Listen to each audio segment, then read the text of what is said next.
The broadcast is now starting. All attendees are in listen-only mode. Good afternoon, everybody. My name is John Skees, and I'm the Director of Media for TAPS.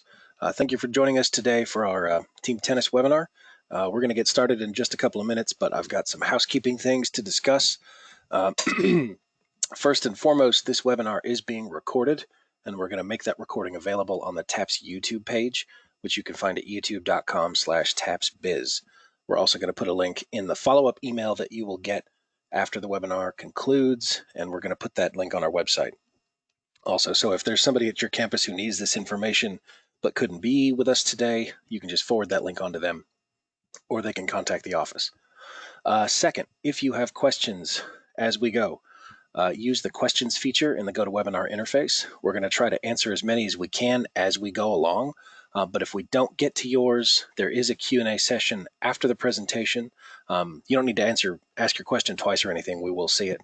And if we still can't get to your question, if we run out of time or if it's just too in the weeds for us to address appropriately in this venue, after the webinar is over, go ahead and call the office or send us an email at info@taps.biz. We're a little spread out today. Some of us are in the office. Some of us are working remotely. So I apologize if you hear my kids screaming in the background.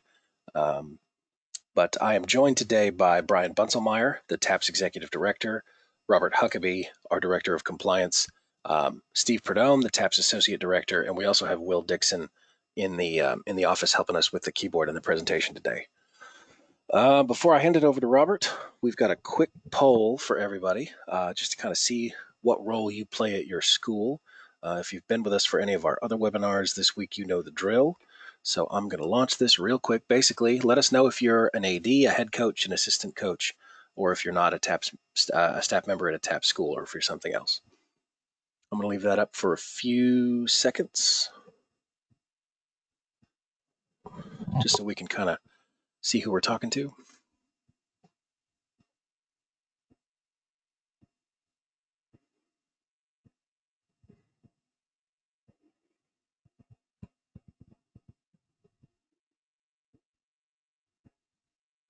More than half voted. Okay, approaching 75%.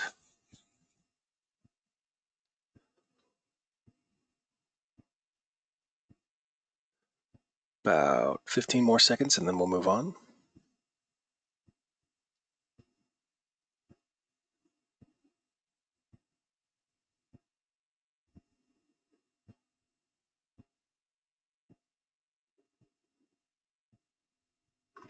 Okay, I'm going to go ahead and close that poll. Thank you for participating, and Robert, it's all yours. All right, John, thank you very much. Welcome to everybody. Thanks for joining us today. I'll be helping moderate our program here during the webinar. And before we get started, pass it off to Brian to give us some opening comments. We do appreciate you joining us here today. Last year's convention, we threw out the topic of team tennis. We had some good response. Things kind of fell apart before we could get there, both on the school side and the organization side. However, we're looking at a relaunch and a launch right now to try to get it ready for the fall of 2020. So team tennis is, I think it's one of the more exciting things. It truly does have match-by-match potential, and it allows the students to participate. Even though in spring they're participating as a team, they're actually focused on their bracket more than usually team points. So we're excited to be able to discuss it. We're excited to be able to push it forward this year. We hope it's informative. This is to give you the baseline of what team tennis is, and then we hope you'll join us actually in Waco, either at our virtual convention or our in-person convention, to actually sit down and we will craft the finer details. So we're going to give you that 10,000 foot view. We're going to get a little closer on the details. And Robert's also, as a tennis coach, going to give you the ideas of what you can do presently under our COVID-19 restrictions. So Robert, the hard part's over to you. All right. Obviously, we're dealing with a situation that none of us envisioned, and we've been trying to navigate as best we can.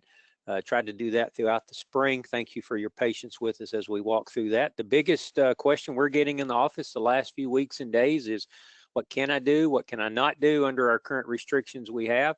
So currently, what can I do? Well, between now and May 31st, based on our latest information from the governor's office. We're still in a virtual only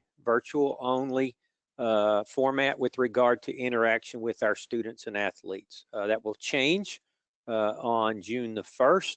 And on June the 1st, we've been given some direction, although we're waiting on more guidance. We've been given some direction about what can and can't be done at the school level. We're talking about school-sponsored activities. So the slide we have up there now is the latest direction as we read it from the governor's office. Beginning June 1, school gyms, weight rooms, and indoor facilities will remain closed for purposes of athletic or fitness activities to both your students and to those in your community. So keep that in mind as we move toward June 1. Outdoor sports will be allowed only if they can be conducted in accordance with the guidelines that were issued previously. And those guidelines basically say individuals may engage in outdoor sports and provided those sports do not include contact with other participants and there are no more than 4 participants at any time. So that's the direction that we've been giving our schools the last few days as we visited with them personally and presented this information in these webinars. You can certainly reach out to our office. Some of you may be athletic directors. Many of you may not be. You might just be the tennis coach. So your athletic directors can help you with direction for what's going on at your local school level as well. But that's just kind of an overview of where we are. Will this change? Sure, it will. And I'll pass it off to Brian to just give us a few comments about that. Tennis is a little unique in that it's an individual or a lifetime sport.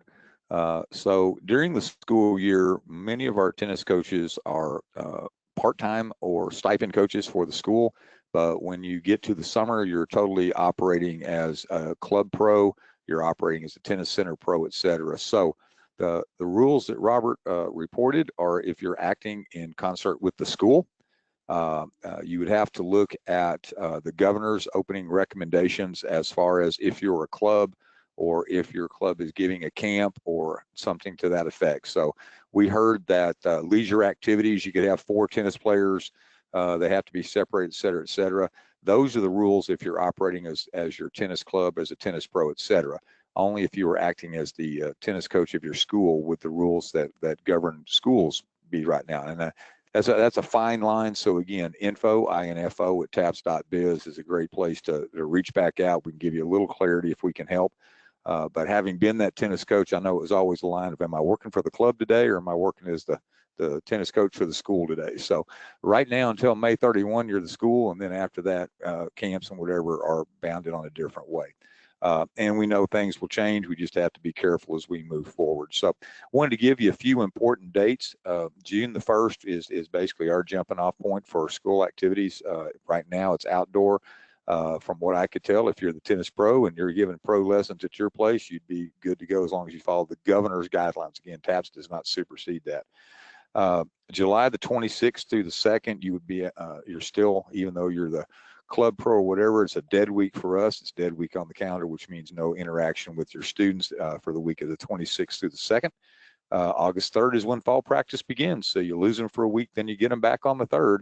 October 8th is the transfer deadline. So if they were to play in team tennis, which would be a fall activity for us, they would, September, they'd have to be back in your school by September 8th. October 1st will be our actual formal team tennis deadline. And then right now we're looking at the week that has the 14th and 15th of October in it, Monday through Thursday, somewhere in there. We're probably going to try to stay away from Friday as that is a football game and most people could have homecoming or whatever. But the other thing we're trying to stay away from in order for court availability is to stay off of that Monday, Tuesday for the UIL schools so that we can use their courts if needed. So the week of the 14th and 15th in there somewhere. The 1st is the deadline, and I think, Robert, that's pretty well the dates that we're going to go with as we move forward. And I think we go from that realm right there. All right, let's jump into the rules and visit with us a little bit about the rules that our tennis coaches need to be aware of. So the basic tennis rules of the USTA and the TAPS are going to be utilized in team tennis. So make sure your uniform rules are compliant. Scoring, etc. We definitely will go down that road. The USTA rules, general tennis rules, will be in effect. And I think that's nothing is going to change. We are crafting and drafting and completing the team tennis plan, so we will be also publishing that shortly. And we're going to go over a few of those rules as we go forward today.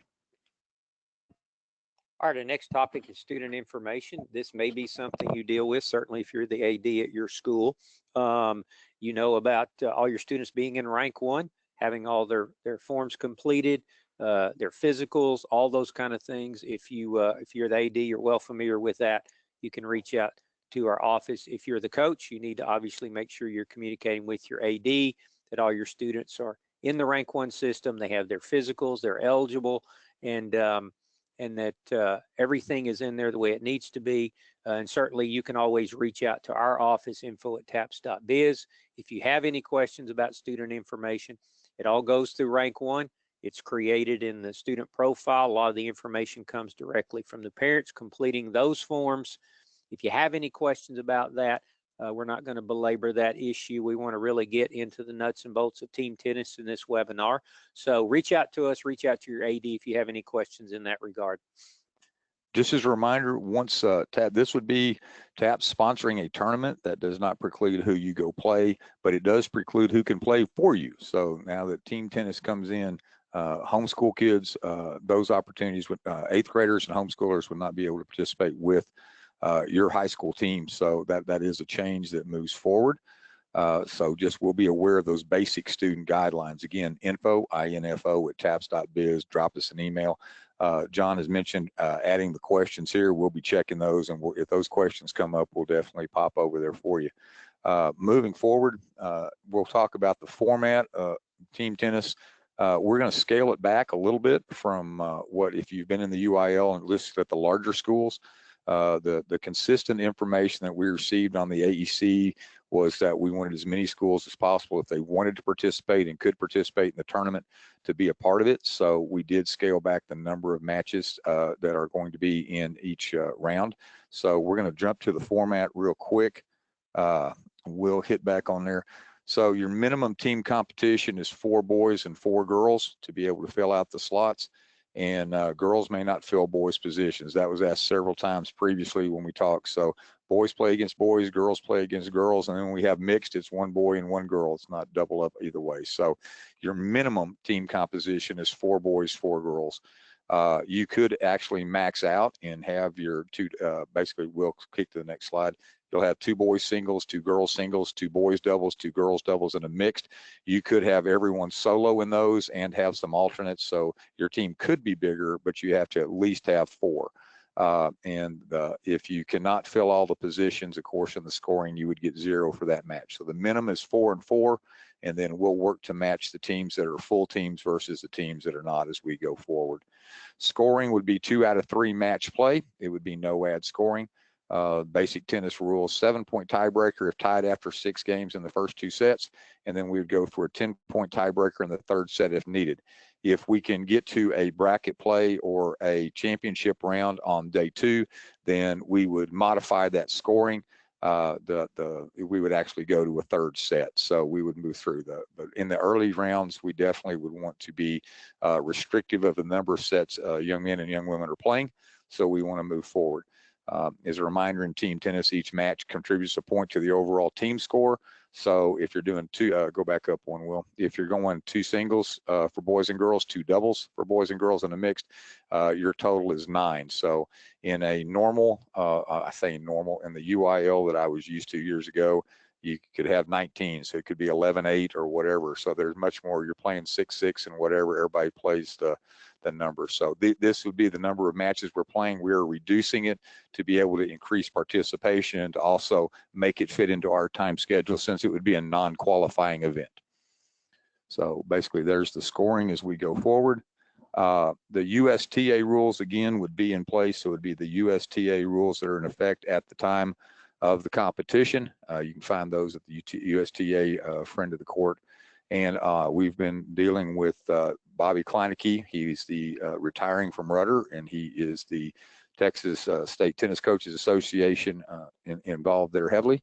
And then Kevin Foster, our rules official and our TAPS tennis director, he's heavily involved as well. And we will have rules officials that Kevin assigns as we go forward. So that's the good part, that we would have that. So as we go forward, that's what we're looking at. It's very basic. Love to hear your questions. That would help us to explain to you what we're looking at. We're looking at a 2-day tournament format. Basically, you'd be in pools, and at the end of the day, the winning school in Pool A would play Pool B's winner, and we would bracket up that way. So basically, and it would have a double draw with a 3-game guarantee. More of this information is going to be out there. Again, this has been asked for many years in TAPS. Even back when I was coaching 20 years ago, when I first started coaching in TAPS, there was a groundswell that wanted to do it. There's been a question about our girls and boys only schools. Obviously, they would have to pair them up, and we can do that with combined squads, because we do not have that limitation, as it's not a Henderson Cup event yet. So we would be able to make some change as we go down that way. So potentially St. Thomas and St. Agnes or Incarnate Word and Houston could team up. You could have Incarnate Word High School and Central Catholic down south. And then Ursuline would have to find them a running buddy up here in the Dallas-Fort Worth area, but I'm sure somebody would be willing to help out. Overall, we're looking forward to being able to do this. We think it's something that many of our schools have asked for in the past. And once we get one under our belt, I think then we can look back and really, you would really be as part of the groundswell. You'd be there as part of the very beginning. So, Robert, do we have any questions before we go on? Yes, we do. We have one question so far. We have a couple. Let's start with this one. In the summer, can a school coach who also works as the club pro or tennis center pro teach private lessons to students attending the school where they coach? Over the summer, that answer is yes, and you can charge for it. During the school year, from the first day of school till the last day of school, that answer is that's part of your contract with the school. So make sure that when you're contracting with the school, you let them know if you're giving private lessons to kids, then that needs to be involved in your pay scale. So the way I'm reading that, you can give individual lessons and private lessons during the summer, and that is a different animal altogether. Okay, we got a question here about who's eligible to play in the team tournament as far as tennis players who may also play football or other fall sports. That would obviously be up to your coaching staff and your athletic administration. If they wanted to allow them, if that was your bye week, et cetera, and they wanted to allow them to play, they definitely could. TAPS would not restrict. As long as the student is a member of your school, is in good standing grade-wise and in good standing academic progression-wise, we would not limit them. That would be up to your school to make the decision who could play or not play. Okay, are we considering for the tournament having different divisions, for instance, 1A or different size of divisions there?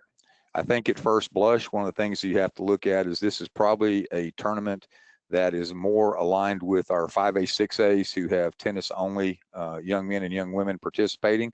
And as you get down closer to the 1A, 2A, those are students who are probably playing multiple opportunities.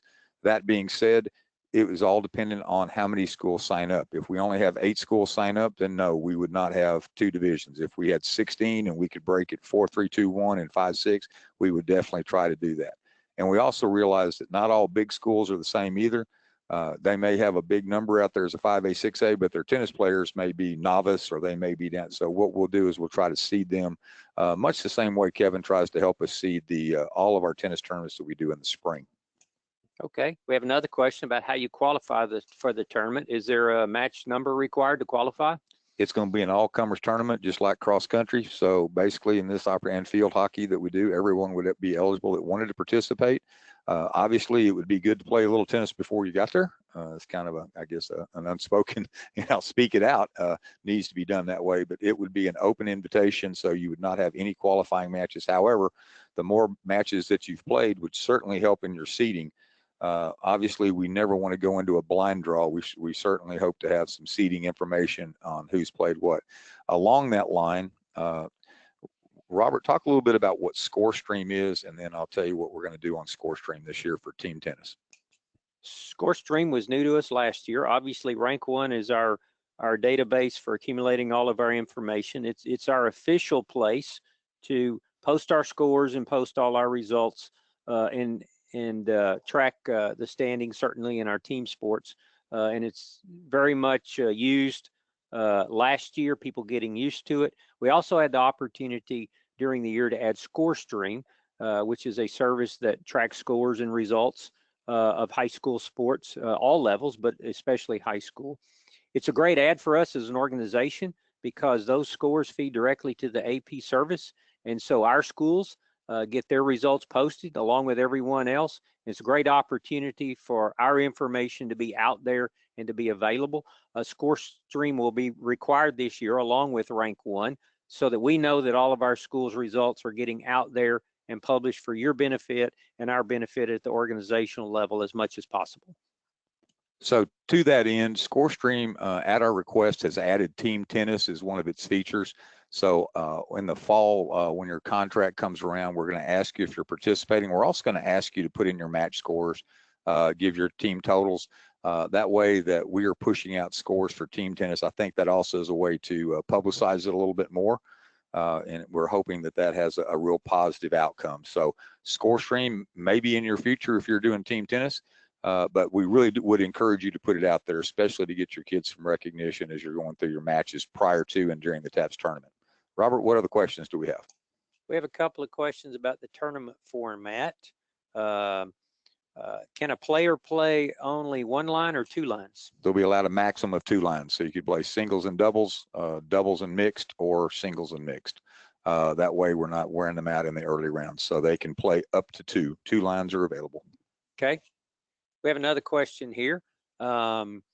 Mixed doubles were not a part of the spring tennis format previously, but we're discussing it here. Will that be a part of spring tennis moving forward?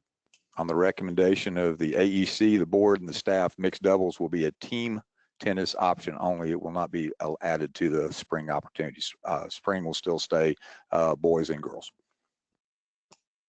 Would TAPS allow a school to participate in TTCA 3A and under team tennis if they also participate in TAPS team tennis? I think we would encourage you to go play TTCA because that gives us an opportunity to promote the sport, promote our schools, and also give our students some recognition. So if TTCA would allow it, definitely we would allow that. And I think that would be highly encouraged as long as we're not in conflict of dates. But if we are, we need to know that soon so we can change some dates because TTCA is not going to change theirs, but we could be a little more flexible. Here's one about ScoreStream. Do schools use ScoreStream for just TAPS or for all matches? I would highly encourage it for all matches. Again, it's going to show up on our team tennis page. It's going to show up on our homepage. It's going to have our scores as they roll across. So it'll just say, if you go to taps.biz right now, you'll see our score stream that runs across. And as you go there, those team tennis scores would show up just like a baseball score, whatever, give you 11-8 or whatever the numbers are. So highly encourage you to use it all. Next question. So this mirrors JTT, right? Very, very similar, very similar. We may have some, what our goal is to give you the basis. By next week, if you go to taps.biz, click on athletics, there will be a team tennis page up there as we refine these one more time. Kevin's taking a last look before we post them. And then we're having our convention on July the 9th and 10th. One or two of the breakout sessions will be team tennis. And that's where we will finalize with coaches in front of us and coach input. Hopefully we're in person. If we're virtual, we'll be doing it by the same way we're doing it here. But we definitely would want coach input before we finalize the rules. So what we will crown is a TAPS tournament champion and a runner-up. We would have all tournament medals, and we'd also have the awards for winning it. So it would be as if any other tournament we host, whether it be field hockey, whether it be the spike down volleyball, et cetera. Though it doesn't go towards the Henderson Cup, it doesn't mean we're not going to try to put whatever bling out there we can put out. Here's a question related to, will there still be a team championship named in each classification during spring tennis? This has no effect on spring tennis. This is an addition to spring tennis. So spring tennis will remain like it is. This is just an additional opportunity for those young men and young women and all of you coaches that enjoy that opportunity to go watch a good tennis match. But this is totally separate.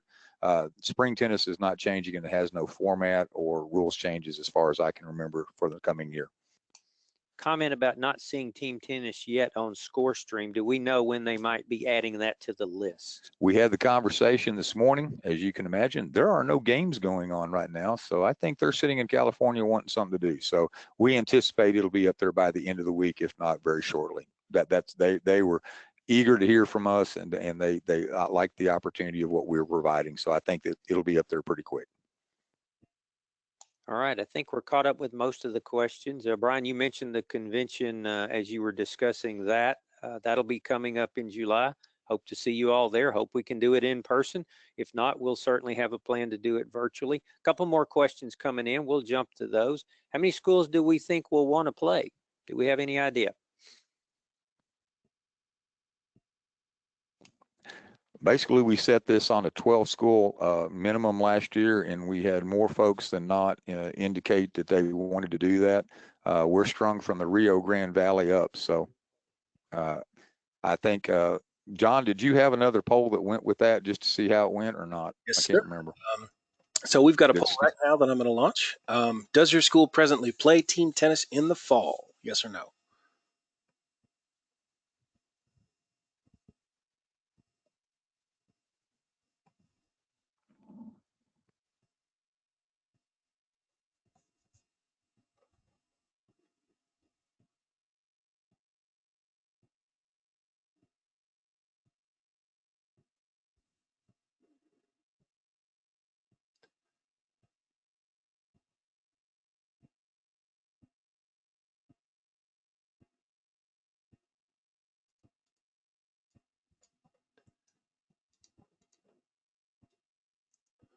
While we're waiting for the poll to finish, Brian, there's one more question. Where would the tournament be played? Well, with COVID-19 and the requirements that it's going to place on us, we're looking anywhere we can on the I-35 corridor. We presently have a bid in the Dallas-Fort Worth area. We have Waco Regional Tennis Center has been an option. For those of you that are longtime TAPS folks, we used to play at Robinson High School and Midway High School. We also have some other opportunities that are now at university. So Waco would be a good option to be pretty centrally located. Right now, that's what we're looking at. Obviously, time and price would both come into play here.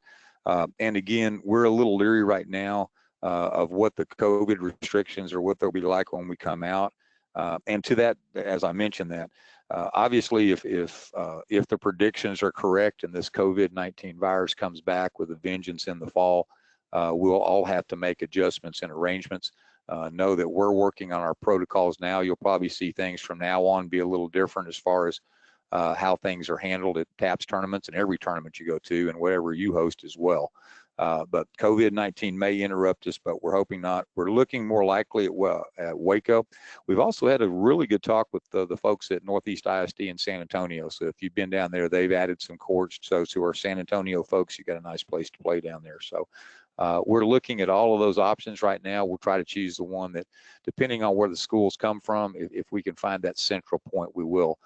We looked long and hard, just for those the Texas A&M setup. We looked really hard at that. We had a real good visit with their Convention and Visitors Bureau. It's not available for this year or next year based on some things they have going on, but it would definitely be someplace we'd look at. So, and if you have an idea of somebody that's got that 10 to 12 to 16 courts out there, please drop us that email at info@taps.biz. So Will's going to put that screen up there again. If you've got questions or concerns that we didn't get to today, info@taps.biz, 254-947-9268. We are sitting here at the Texas Motor Speedway, and we have a Salado phone number, but it didn't move when we did. So it's 254-947-9268. And as we go forward, I'm going to let Will go back up a couple of screens. Robert's got his he's got his lawyer speak on here today. So I'm going to let Robert finish it out with this. All right. Thank you so much for joining us today. I think we've caught all the questions so far. What we've been sharing with everybody as we've been sharing information and trying to sort out what we can and can't do and what restrictions apply to us as we ended our school year, move into summer, and look forward to the fall. We're trying to give you the best information and guidelines we can on what's allowed under our rules, but please always understand that those are always subject to those rules and restrictions that are in effect in your local, state, and in our national community. So keep that in mind. If you ever have any questions about any of that, reach out to us, shoot us an email, give us a call. We're here to help. We're here to assist. We're excited about jumping into a new activity this year and hope things continue to improve around our state and around our nation, and we get to see you down the road. As one final comment, as a tennis pro at either a country club or at a tennis facility, make sure you follow their guidelines, their rules, and the questions about when you can open and who you can work with. That's basically governed under a different provision under Governor Abbott's orders than what we're governed under. So as you go into the summer, good luck with your kids. I hope you get out there and have a lot of fun. And there's a lot of growth and potential. We see this as an opportunity for those of you know Kevin Foster and I have had many dreams about this over the last few years, and really we want to expand tennis, and we believe that this is an opportunity for our schools to do that. You'll be seeing a survey come out in the next week or two.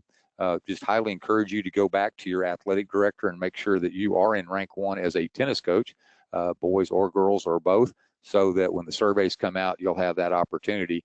Once we develop that mailing list, and additional information will be coming out. So www.taps.biz is the homepage. Click on athletics, and then shortly at the end of this week or early next week, you'll see the team tennis page pop up and a little more information out there. As you read that information, if you have concerns, please let us know. Right now, we are looking at the week that has October 14th and 15th in it as the opportunity to play the tournament. Again, if we conflict with TTCA and the 3A and under, we would definitely try to move our tournament one way or the other. We are trying to stay off the weekend with the football and the volleyball and everything else that goes on in October, as well as homecoming, senior nights, et cetera, et cetera, et cetera. We feel like during the week will be a better opportunity. Again, I appreciate you joining us here today. I appreciate your support and interest in TAPS Tennis, and we look forward to a great new opportunity as we move forward into the coming year. If we can be of assistance, please don't hesitate to reach out. John, it's back to you. Okay, thank you, Brian. Thank you, Robert. Thank you, Steve and Will, for your help in the office. That concludes today's team tennis webinar. Again, this has been recorded. That recording will be made available later this afternoon on the TAPS YouTube page. So please forward this on to whoever else you think needs to hear this information. That's youtube.com/tapsbiz. You're also going to see links to it basically on the same page on the TAPS website where you register for this webinar. It's going to switch to a video link. I think that about sums it up. If you have any other questions or if you think of anything later, send us an email, info@taps.biz. We'll get back to you as soon as we can. Thank you very much, folks. Enjoy the rest of your afternoon.